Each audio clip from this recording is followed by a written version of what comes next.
I don't know exactly where to begin because, I don't know what you want to know, and so feel free at any time to ask me any question that you might have. Feel free to interject, tell a story, whatever it may be. I will start with something that I wrote about in the book, is that through the years, I went to school in Virginia, and through the years, people have asked me where I was from. And I would use the term Oak Harbor. I would say Oak Harbor, and I would say it really because my love for Oak Harbor is immense. I loved the way that Oak Harbor shaped me. Years ago, when this building was the former building, before it improved to what we have today, I can remember going in and asking for the history of Oak Harbor. And I was young, and they wouldn't let me sign it out because I was too young. And so I actually had to have my mom come in and sign it out. And back then, it looked like it was ditto paper. You know, the old ditto paper, we didn't have copiers then. And that's all it was like 15 pages that was stapled together. And my mom came and got it for me, and I read it. And that's when I discovered that Oak Harbor was Hartford. And the principles upon which Hartford was founded, if you start looking at the characters, and you can probably be able to expound in a greater way than I, but when you start looking at the intent and the character of the people that founded this town, that carried on for generations. The people that settled here. And we have names of families who have been here for hundreds of years, right? And we can see the evidence of that. And I've also always have been so impressed with the history of Oak Harbor, and I loved to see all the pictures. I love what the library does in offering that. And it went hand in hand to what I was trying to accomplish. But getting back, don't want to rabbit trail too far because we're on a little bit of time constraint. I don't want to bore you with my stories, but I do want to say that I would always use the term Oak Harbor, and they would look at me, and people didn't know where Oak Harbor was, so I would say, well, it's close to Cedar Point, and all of a sudden the light would go on, and they would say, oh, so you're by the lake, and we'd tell these stories. Well, we all know that Oak Harbor is much more than just a small little town by the lake. One thing that I always try to say whenever I do these talks, I've done a few of them, is Oak Harbor wasn't perfect. And I think I try to communicate that in the book. We have flaws like everyone else, right? So it's easy to write stories that are fluffy and make it sound like everything is great and everything is perfect. But the realists in all of us, we know, I mean, there were murders that happened in Oak Harbor years and years ago. A farmer on his tractor come up and does this and goes back into farming that same night. And so there's a storied history here, and that history is for others to tell. I am just glad that I grew up in the time period that I was able to learn about that history. And so, if you've read my books, which everybody has here, is that I left Oak Harbor after my sophomore year. And again, as I mentioned earlier, is that it's one of my greatest regrets, because I am so tied to the city and the town and the school, and I played hours and hours of Nerf basketball or sock basketball in my bedroom, and the commentary was Oak Harbor Rockets and David Lee and all these things, and it never happened, and I've always carried that with me a little bit. Okay.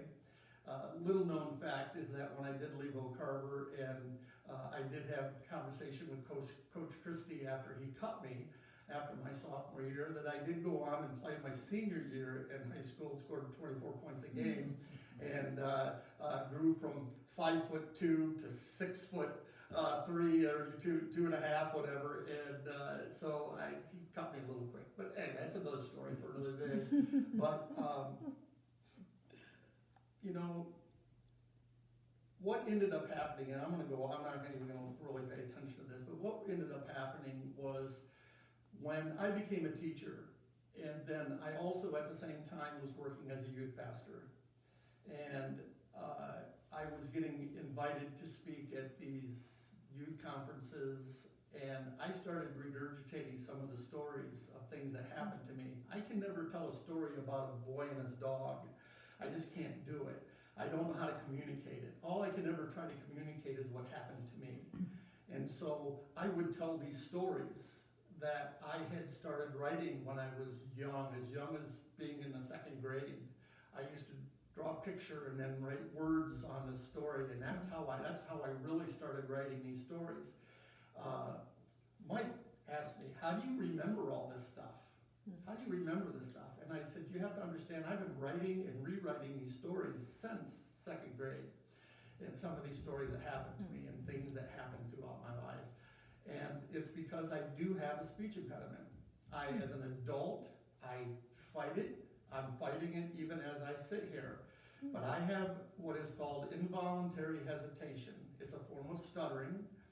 And so I don't do did, although I can do that, okay, and I can get there, okay, especially when I get excited. But what I end up doing, and you probably will catch it if you replay this, you'll catch it, that what involuntary hesitation does is you end up putting words in the wrong spot. So when you would normally write or say something a certain way, I would switch the words up a little bit. And it's something that I've battled my whole life. As I got as an adult and did more speaking and different things, it went away. But you know, every now and then it raises its head up again, and I have to deal with it. So what I have done, and you'll hear me probably tonight do it, is I will substitute a word. And one of the substitute words that I'll throw in there is thing. I'll say thing. For no apparent reason, it'll just jump in there. And so if you hear that, I usually just move on and I don't even think about it. And my family's used to it. And so,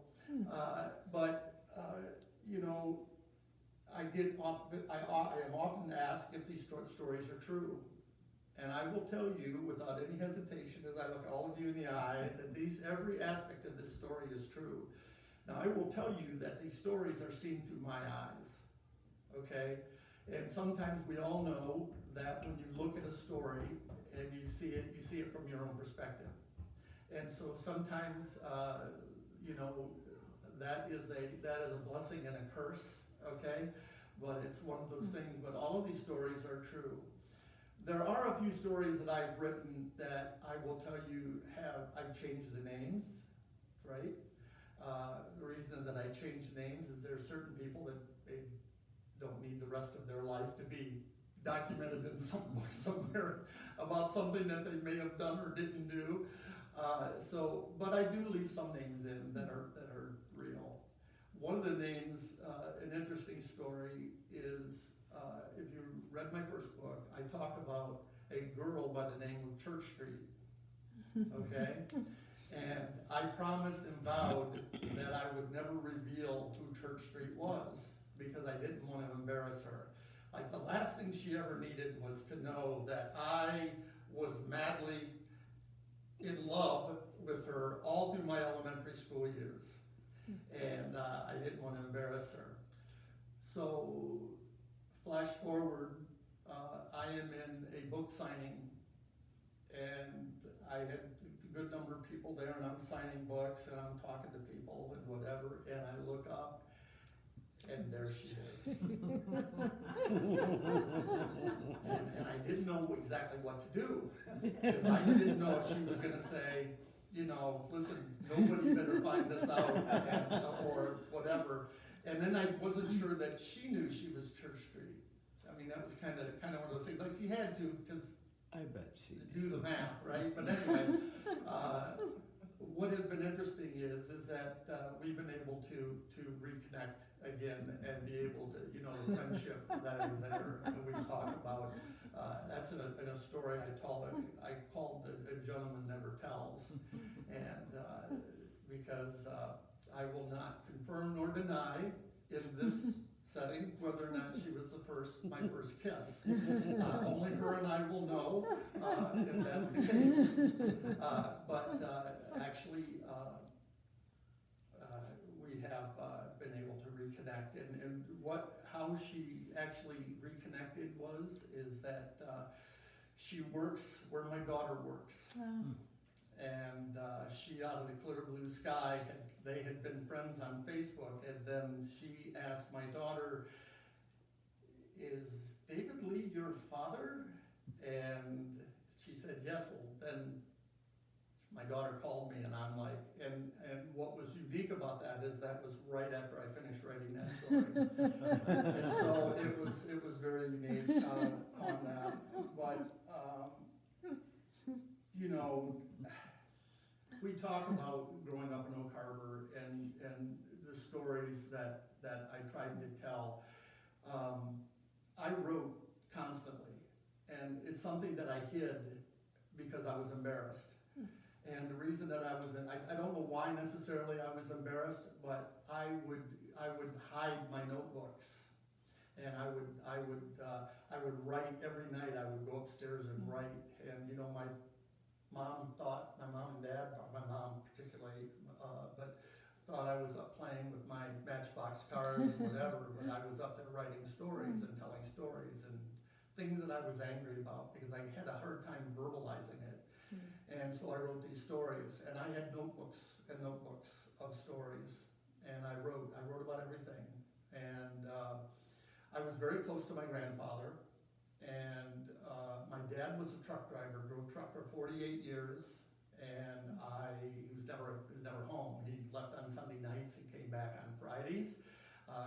He owned his own truck, so he had to work on the truck on Saturday and turn around and left again on Sundays. And that was my life. So my mom, who just passed away this past October at 2 weeks shy of 90 years old, but she was 4 foot nothing, but bigger than life to me. She raised 4 kids and 3 boys, and all she had to do was jiggle the broom closet handle, and we knew that it was time to straighten out. Okay, I don't ever remember my mom ever striking me with the broom. It was the fear of it that straightened me out.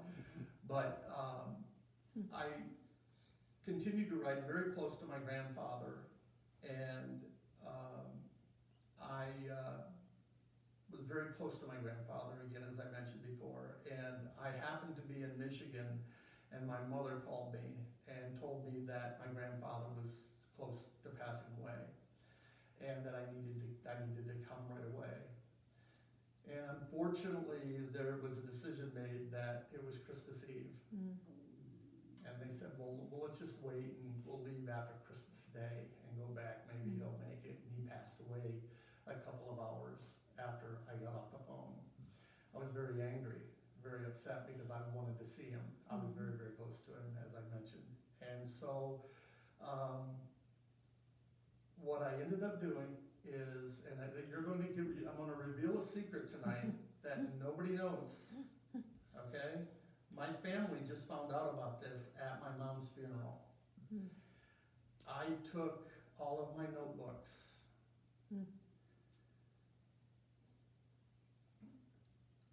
and I gave them to my grandfather. And I put the pen down. I apologize. I didn't write again for 25 years. I never did anything except sign my name.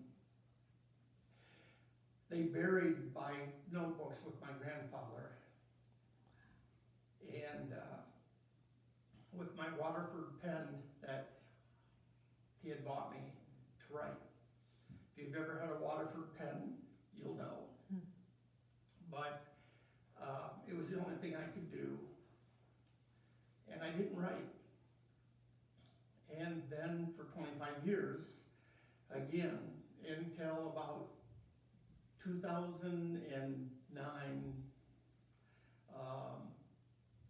I started waking up at 2 o'clock in the morning, and suddenly I had this urge to write again. And I didn't know what to do, right?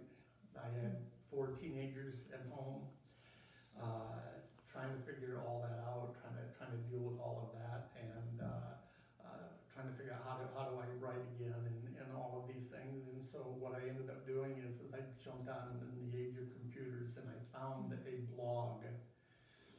And what a blog was, and I started writing some stories and starting to retell some of the stories before I forgot them. One of the things that I didn't tell you before is that my grandfather was a writer, not by trade, but my grandfather would write me letters when he would go to Florida. And I would remember running to the mailbox, and it would be Master David Lee. That's how he would send me letters. And I have these letters to this very day. And it was letters from Grandpa. And so what I ended up doing is, with my blog, is I initially called it Letters from Dad. And my intent was for no one to ever read these stories, ever. My intent was to put them someplace so that when I passed away, they could possibly find them, and maybe my kids or my grandkids would want to read them. And so I just started writing, and I started, like I said, letters from Dad, and I labeled them that way. And I did that for 6, 7, 8 months, and then in March of 2009, I lost one of my closest friends. One of my closest friends as an adult had passed. And, you know, it caused me to pause and to think about, you know, not just letters, but I also started thinking about my legacy. What do you leave behind? Because ultimately, we're all going to leave a legacy, right? Some of it good, some of it not so good, right? And so I started to rethink some of the things that I was writing. 2 months later, I lost another one of my closest friends. And so my closest friend as an adult died in March. My closest friend after I left Oak Harbor, and my closest friend as a teenager, as an older teen, he died in May. And then my childhood friend, who I had grown up from the time that my earliest recollection until I was 15 or 16 years old, passed away in June. And so I had lost 3 pillars of my life within a 4 or 5 month period. And just reeling from that. And then I started to change some of the way that I wrote. It wasn't just writing stories to my kids or letters to my kids. I started telling more stories about growing up. I started to remember stories with Brian Blakely, which is who I'm referencing as my childhood friend, okay? And then Steve Shern was my older teen friend, and then Bob Merrick was my closest adult friend. And so I started remembering stories about Brian, so I started telling stories about Brian, just writing stories. And I ended up changing my blog to be called Footprints of a Legacy Left Behind. And one of the reasons that I changed that was because of that whole issue of that we leave a legacy. And we leave a legacy upon which there's some footprints that I'm not so proud of in my life, right? And so I looked back and I thought, well, how can I change this? I want to be able to tell stories. I want to be able to talk to my kids and others that life isn't perfect. You know, there's things that happen. And so I just started writing those type of stories and started doing that. I wrote a story that was called It's a Long Way to Cleveland When You're 15. And it's a story about Tea Gardens Pool. And the story is basically I get there and there's a new girl there. She's visiting, and as if you've read the story, it goes on, and at the end of the day, she leaves after whatever it was, 4 weeks, and then I lose all contact with her. And it's just, I held that onto that letter for years and years and years and years, a letter that she gave me when she left, that she was telling me that she was leaving, but I thought I was gonna be able to see one more day. Now, we never held hands, we never kissed, it wasn't that type, we did kiss, I gotta clarify, we did at the end of the day, but it wasn't like that kind of relationship, it was something different. And I wrote this story, and I just put it on my blog, and next thing I know, it goes viral, and I don't know why. And I mean, like, hundreds and hundreds and thousands of hits, people reading this story. And that's when somebody, after that, that's when somebody says, listen, you need to put these stories into a book form. And so that's what I ended up doing. I ended up gathering some of these stories, and I have many, many stories. Some of them start sounding similar, so I had to cut some and try to do that, and you know, you try to write these stories that I want people to, I never write to just tell a story. I want to try to move you. I want to try to have you feel what I thought, or feel what I felt, think what I thought, I guess is a better way to word that.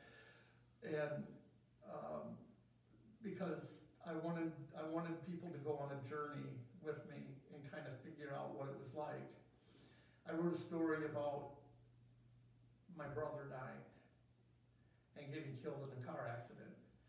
And one of the things, the story that needs to be written, which I'm planning on, I am going to be writing a 3rd book. Okay, so that's the other thing I'm announcing. I am writing a 3rd book about Oak Harbor, but I will tell you that it's going to be a little different because A, my mother is now passed away, and I can tell some stories without getting in trouble with her. And B, I think the statutes of limitations have.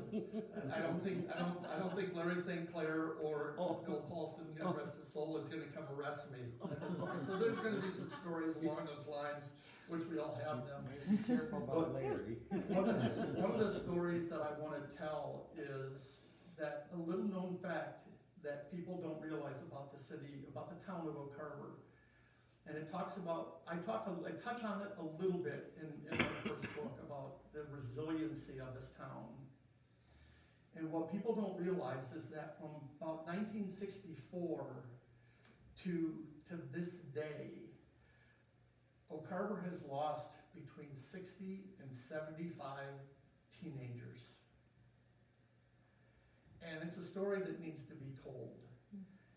And I had a couple of Oak Harbor, people from Oak Harbor that have reached out to me and have said that they were close to some of these people. You know, my brother, my cousin, our next door neighbor was killed on November 5th. Less than a year later, 5 seniors were killed coming home from Pennant County. We can go back and it's a dangerous thing to write about, though, simply because you don't want to leave anybody out. And it's hard to do the research, and it's hard because some of the parents of these teenagers have now gone, have now passed. And I personally don't know who to talk to. I remember when Scott Appling and Scott Harder and Tom Appling, I think that was the name, in 74, they passed away. And what was interesting about that is that they were asking me about my brother's death, just not too long before they passed away. And I mean, Oak Harbor we just had 2 this past January of kids, and it's just amazing the amount of children, teenagers that have lost their life from our little town. More so than I don't think people really understand or really can comprehend how much loss our town has suffered.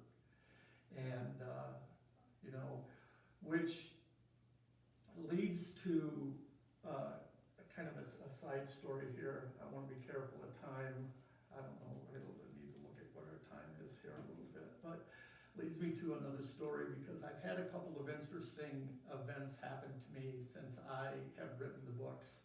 Now, I have always been one that has enjoyed my being anonymous, not being noticed, not being recognized, right? And, you know, I kind of enjoyed that. And I kind of enjoyed the fact that I'm a ghost everywhere I go, because there's people who look at me sometimes previously, and they go, you look familiar. And usually, and I've written about that, I was always Linda Lee's little brother. I was always the brother of the boys that were killed at the end of Benton Street. I was, you know, that was even some of my reason why I wanted to leave Oak Harbor, because I never really had any of my own, what I felt was my own identity. So I would always, you know, but people would always do that. Are you Jim Lee's little brother? Are you know, they would do these kind of things. And so they really didn't recognize me too much. Few people would. Flash forward after I released my first book, I published my first book, and I am in the middle of the Apple Festival, being able to enjoy my own, being anonymous, just enjoying my apple dumpling and not having to deal with, you know, with anything. And I was at the corner of Water Street and Church Street, which, you know, that's the hub. That's where the hundreds, if not thousands, people in that area. And I am standing there with my wife in mid-bite, and I see the sea part, the crowd, and I see her coming. And she was 150 yards away, but there was something that just happened unique that day, because it kind of, you know, the sea kind of parted, and she's locking eyes on me. And usually in my life, I don't, you know, I usually have I'm gonna run, right? 'Cause I don't know what's gonna happen, I don't know what to do. But I could tell she was coming for me, right at me, and she gets about 10 steps from me, and she just starts sobbing, and just sobbing. And I'm sitting there, and I don't know what to do, and I mean, I'm like a stranger, I'm, you know, in this town, nobody knows me, and here's this woman who is sobbing and drenching the front of my coat. And I was trying to understand what she was trying to say to me. And she was thanking me for mentioning about her son that had passed away. And she had told me that she thought that everybody forgot. So it ties back to this one chapter, one area of the book that I want to write in the next year or so. Another event that happened to me was I was at a funeral in Robinson's funeral home, and it was packed. The line went clear out, and I am standing in the middle of the funeral home trying to pay my respects to this family. You know, I didn't come to get noticed. Everybody's talking, you know, so it's not quiet. I mean, it's fairly, you know, everybody's having conversation.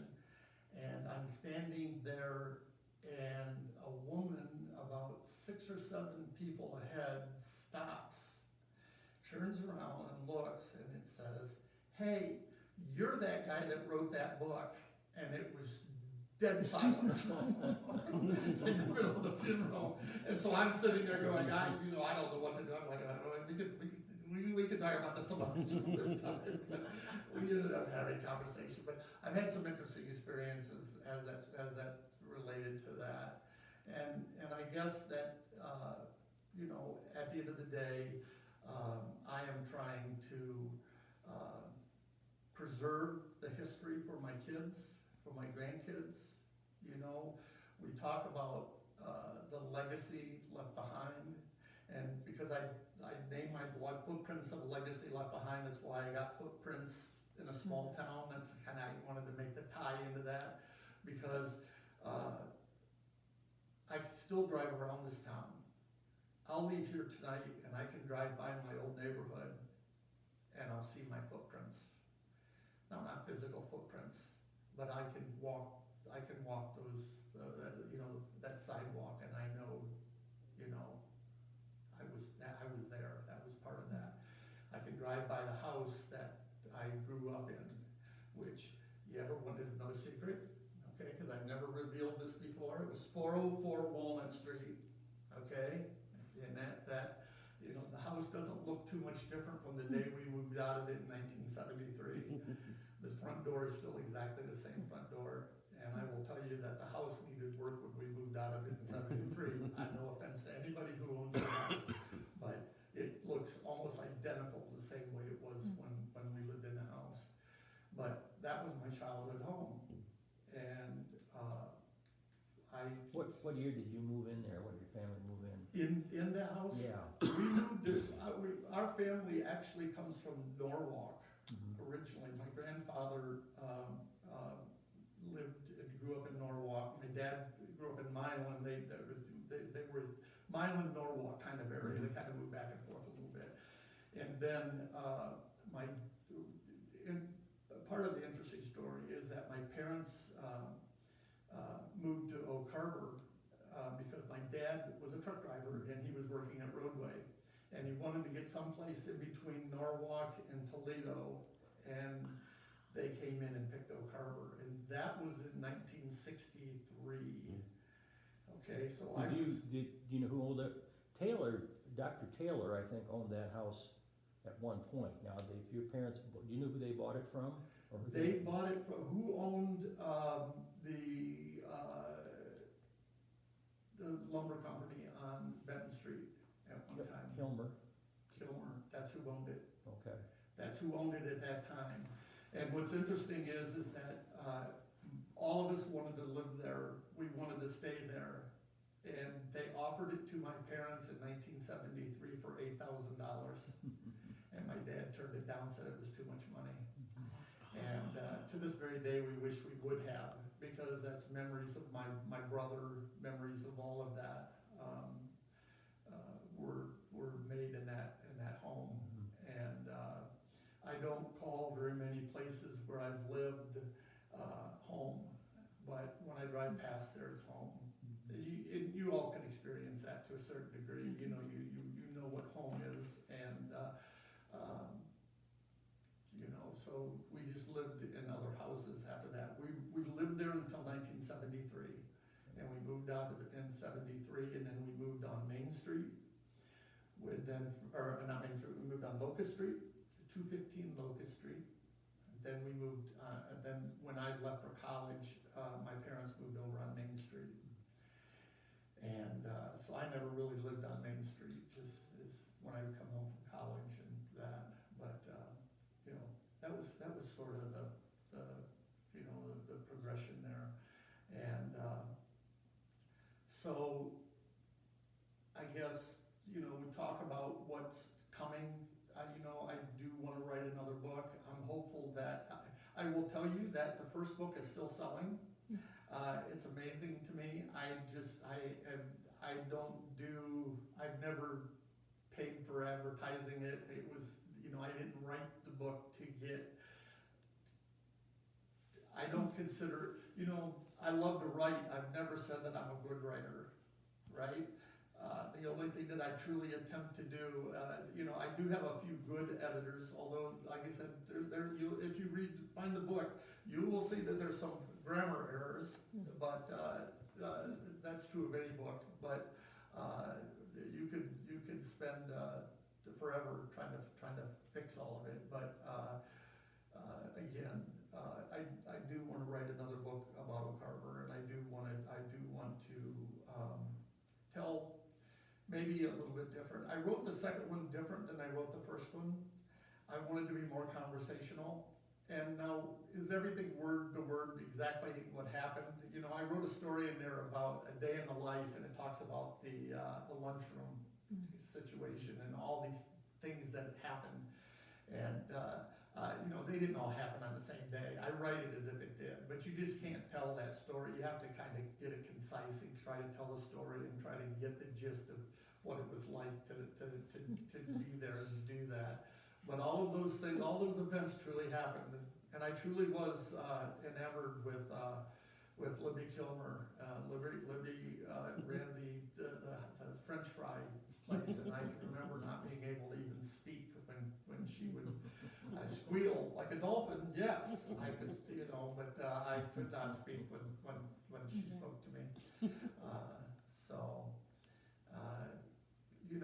I also want to talk a little bit more about influences. One of the things I dedicated the book to Vicki Siebert. This is my last book. One of these. Vicki passed away. It was interesting because I had lost contact with Vicki, and then I wrote the first book, and I kind of tracked her down on Facebook, stalked her. Might not be the right term, but that's probably what I did, and stalked her and found, and I asked her if I could send her a book. And I simply wanted her to, I wanted to acknowledge how much I appreciated her. And she actually stayed in contact with me almost until the very end and encouraged me to continue to write. And unfortunately, she didn't get to read the second book. But I did dedicate it to her. And I want to talk about those influences a little bit more. I want to talk, I want to share some stories of maybe some, I don't want it to be deep, dark, and depressing, but I also want to talk about a few more things that were tough to swallow, tough to handle. The first time I ever heard the word AIDS came from a friend of mine from Oak Harbor, and I didn't know what it was. And things like that I want to tell these stories. Again, I am glad if people enjoy the stories. I have had some wonderful, wonderful comments and a lot of people reaching out to me. I also have had people who have contacted me and told me that my writing was the stain on the white shirt of society. Okay? So I don't, not everybody loves every story that I wrote, right? Which is it's fair. It's okay. I kind of laugh at that. And what time do we have? What time is it? It's 6:41. It's 6:41. I'm going to just have a couple more minutes. Well, I and got then Oh, you're fine. I I got just all did. wrap night. up. You know? One of the things Those that, librarians will come down and, Uh-oh. what's that? I said those librarians will come down and, I said, And on us. I have all night. I'm good. I guess one of the things that I want to do before I leave is I want to write, or I want to read a portion of one of my favorite things that I wrote. And it is just something that I ended the chapter on in my first book. And it's one of those things that when I wrote it, it brought me immense satisfaction. And not everything I write brings me that, right? But I will do that before we're done.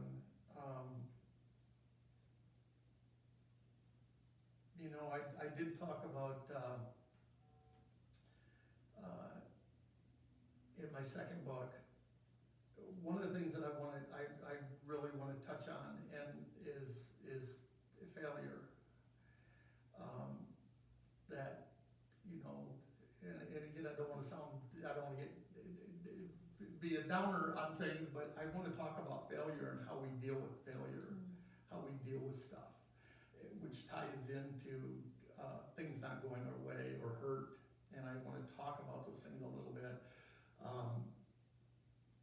One of the things that when we talk about failure is,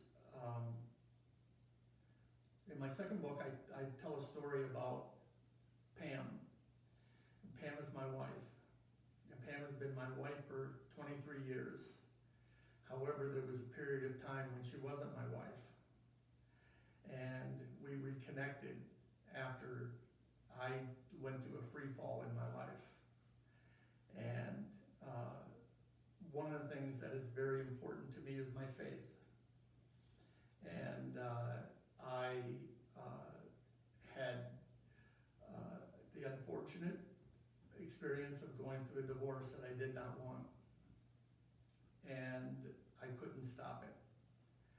And I ended up doing a career change, I ended up losing my ministry, I ended up losing just about every friend I had in this world. And it took me a long time to recover. And about 5 years after my divorce, I ran into Pam and rekindled something I did not know. She had gone through a divorce as well, had had no contact with her at all, didn't know where she was at, didn't have any idea. And now we're closing in on 23 years of marriage. And so, one of the things that one of my projects that I'm currently working on is I have a series of books coming out that are not about Oak Harbor, although they do tell some Oak Harbor stories, is a book, it's a 3-book series. The first one's going to be coming out in the next, as soon as I get, it's going to be, so soon, I'll just leave it at that. But the book is called All That Is Within Me. And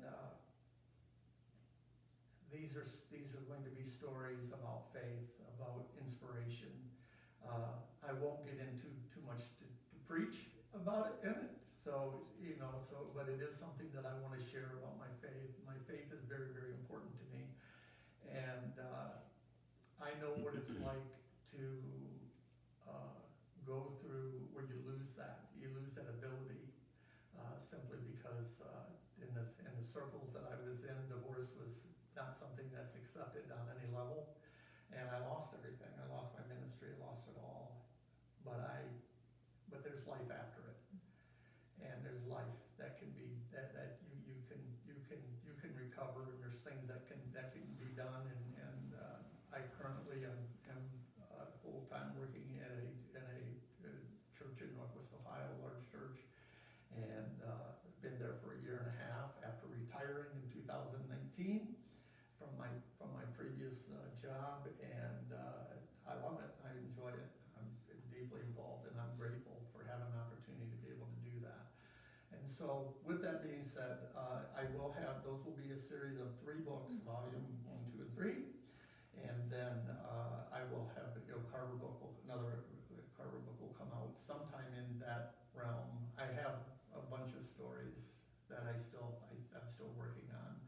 And so with that, I'd like to just kind of wrap up a little bit. I want to read this portion of it because it is something that is still very close to me. I will try to read it out loud without stuttering and without getting too emotional when I read it. But it is one that brings me. It's why I wrote the book. It's the reason. And so, it says,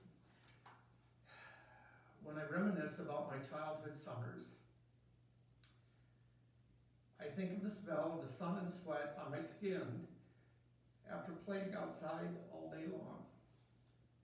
I think of the sizzle of the sparklers and the big colorful explosions of fireworks and their sulfuric scent lingering in the air on July 4th celebrations at Veterans Park. I think of the smell of chlorine and the bloodshot eyes from swimming at Tea Gardens Pool, and I think of cupping my small hands around fireflies and dropping them into mason jars, little pieces of summer I wish I could treasure forever. I can still remember the way my heart would race when I knew it was game day. I miss the feeling of pure joy of being flanked by your best friends on our bikes, experiencing our first taste of freedom, and being able to take ourselves anywhere within the town limits. Powered by the adrenaline pumping through our veins with each spin of our silver spokes. I wish I could have bottled all those feelings all those years ago, like those fireflies in a mason jar, to once again feel the youthful freedom and the delicious possibility of how, on any given night, it might end. I'd open that lid and breathe in the smallest sample to make it last. In closing, this has been a wonderful experience for me. Can you imagine going back to your roots and reliving your youth? You see yourself grow up, and you see yourself make mistakes. You see your heart get broke, and you experience the loss of loved ones. However, you get to relive the good things and the friendships that were a big part of your life. And that's what I have relived by writing these stories. My hope is that some of you that took the time to read my books will come away with the appreciation of another place and time. Maybe your memories have stirred and you can relate to my journey to once again find the footprints of your youth. I hope that you once again feel the freedom of that last day of school, stretched across 3 blissful summer months. And I hope your memories will allow you to relive growing up with a deep appreciation of summer nights that can never be as good as they were when you were young, especially in the confines of our sleepy little town. A place where your footprints can still be found.